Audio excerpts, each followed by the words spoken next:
欢迎来到新闻频道，明星们很高兴您订阅了该频道。白玉兰造型令人惊艳，肖战哥血色宝石戒指吸睛，清冷高雅气质尽显。如果只看图，你会以为这是哪位走高定秀场的模特，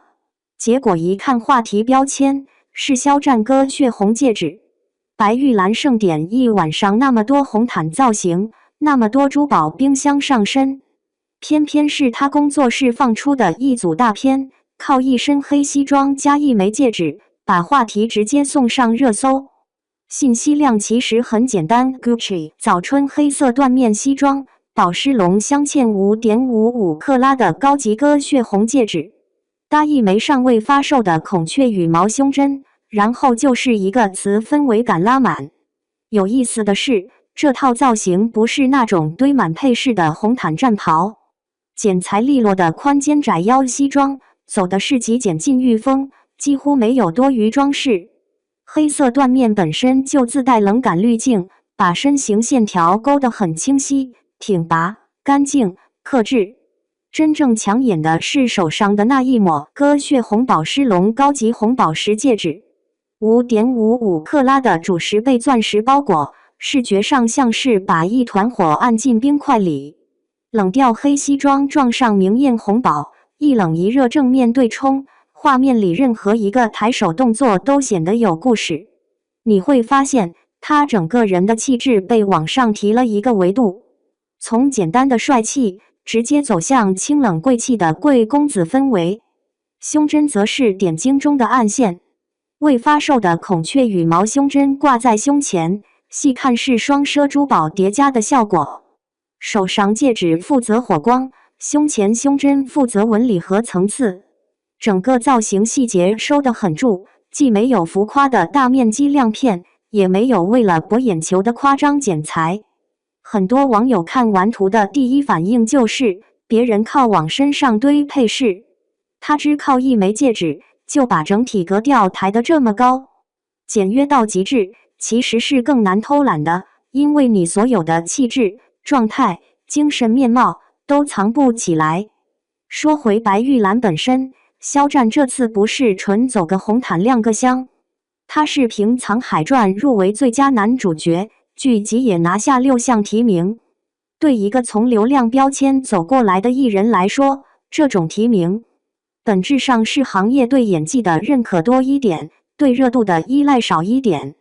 很多观众盯着的是最终奖项，他本人给出的状态却是另外一条线，全程松弛从容上场，把这场盛典当成工作间隙的一次小休息日。圈内常见的画面是，颁奖礼成了考场，艺人们把输赢挂在脸上，镜头一到，神情紧绷，不少人被奖项绑架了心态。反观肖战的这一晚，你能感觉到一种很明显的看得通透。一场典礼的荣誉只是阶段性的节点，演员这条赛道很长，真正决定他能走多远的，永远是作品的厚度，而不是某一个夜晚的奖杯数量。采访中他给出的回应就透着这股松弛，不急不对，不言感动。私底下甚至就是简单吃个小面包放松状态，不把外界的各种压力往自己身上硬扛。这种心态在当下内娱其实挺难得。把镜头再拉远一点看，他目前最不缺的东西就是后手。流量可以来得快去得也快，造型话题再热也是一阵风。真正踩在地上的其实是待播剧储备。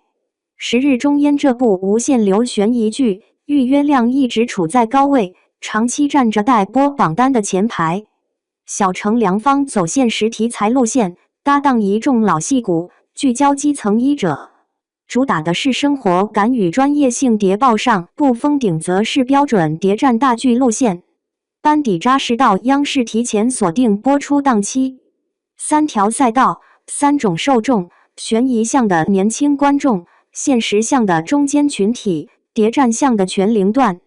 这种组合明显是有意识在拉宽他的观众盘，也正因为手里有这么多不同类型的大剧做储备，他在类似白玉兰这样的场合才更容易保持那种不执着一城一池的淡定。你会发现，他这几年走得不算快，但每一步都很实。从早年反复打磨演技，到现在手握多部优质剧本，过程中没有频繁靠话题炒作维持存在感，而是用作品慢慢积累起路人好感。对一个曾经被贴满标签的艺人而言，这种一点点把自己从流量池挪到作品池的路，其实比任何一枚戒指更难得。当然，造型本身也不是完全可以被忽略的。红毯上亮眼造型，是他对待工作的一种礼貌和诚意。